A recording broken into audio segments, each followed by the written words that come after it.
Well, commiserations, Anthony. Now, I imagine a disappointing and frustrating afternoon. Yeah, it was frustrating how we started the game.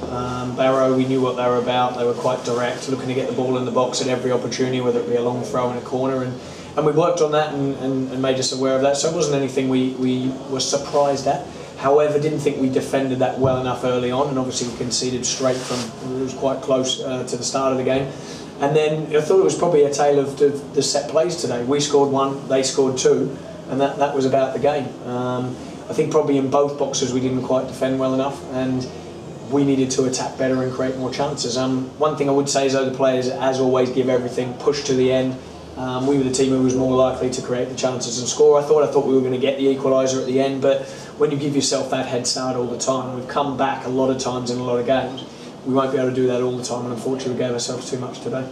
And how frustrating is it as a manager where you know what you're going to get from a Barrow side, you know they're going to be route one, they're going to be physical, they're going to launch the ball into the box, they're bound to have a player with long throws, and then immediately you find yourself conceding really free headers? Yeah, I think it was just consistency from us to deal with them well enough. I think that we didn't win enough first ball in terms of our headers, and then our quality of our heading from all over the pitch, I'm not just talking about the defenders here, but from everyone, just wasn't quite there. And then the second balls that dropped down, we didn't win enough of those either.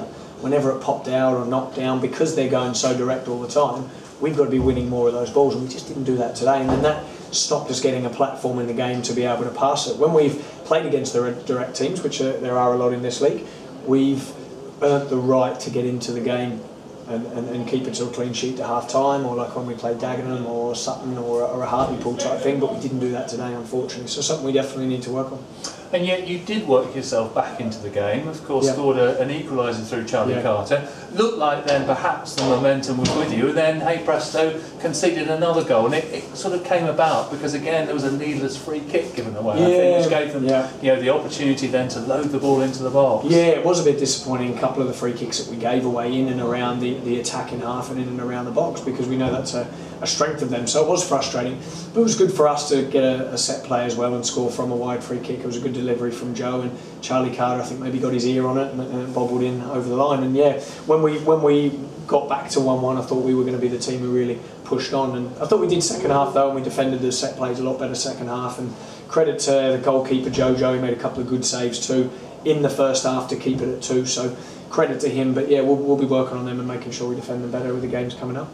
And yet, although, as you say, you did pick it up a little bit in the second half, didn't really work their keeper and didn't really get too many telling crosses in. Yeah, we got a lot. I think we got into a lot of areas to get the crosses in, but maybe our final ball, our delivery, wasn't either quite quick enough or didn't have the quality.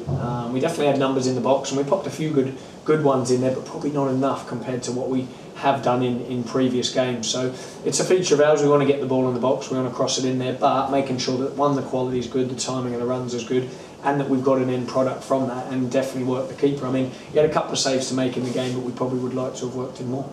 And another goal from Charlie Carter, and arguably really had an even better opportunity in the second half, which he should have buried. Yeah, he did. I think that was from a set play, that one, I think. Yeah, I'm just trying to remember it, but he's definitely a goal threat. I think his goal ratio is good for someone who didn't score a league goal last year. I think he might have 6 or 7 now maybe, and obviously scored 1 in the cup. So yeah, he's definitely a threat when he comes in the team, and he needs to keep doing that and getting on the score sheet.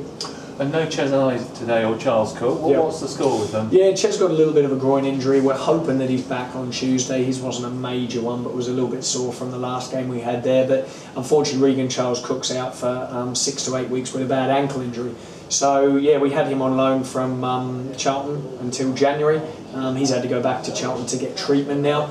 And yeah, we'll see how he goes from there. He's been a great player for us, been really lively, I think probably a fan's favourite as well, and he's gutted more than anyone that he couldn't have extended his stay here. So we feel for him, but it gives the opportunity, I think, for, like you see, Jason Banton start today and do some good bits, but could probably keep going with his consistency. Joe Ward will have to step up, and obviously the forward players who come in, and Fabio I thought come on and did okay today. They'll have to now step up to the plate with maybe Regan, who's not there. And Jason Banton started today, obviously got taken off after an hour. That was planned, was it, just to give him minutes? Yeah, it was. He doesn't have 90 minutes in the locker just yet, and we have to be careful of him because he has unfortunately broken down twice so far. And he's been working ever so hard. I can't say how hard he's been working, and I know sometimes the people get frustrated when he can't play, or we would love to have left him on for a lot longer, but we need to protect him. He's going to be a key player from us. I think he's one of the most talented ball players that I've seen him work with so far in my career. So if we can get him right, he's going to be a big push for the second half of the season. So we've got games coming up, obviously, with Aldershot, Eastleigh and Aldershot again, that we manage his game time and make sure he's ready for those games. And the sponsor's man of the match today was Joe Wallacott, and he had another very good game, didn't he? He pulled off some tremendous saves, and again looks very, very confident coming for crosses. Yeah, he does. He works ever so hard, and we've known about Jojo for a long time, since the start of the season.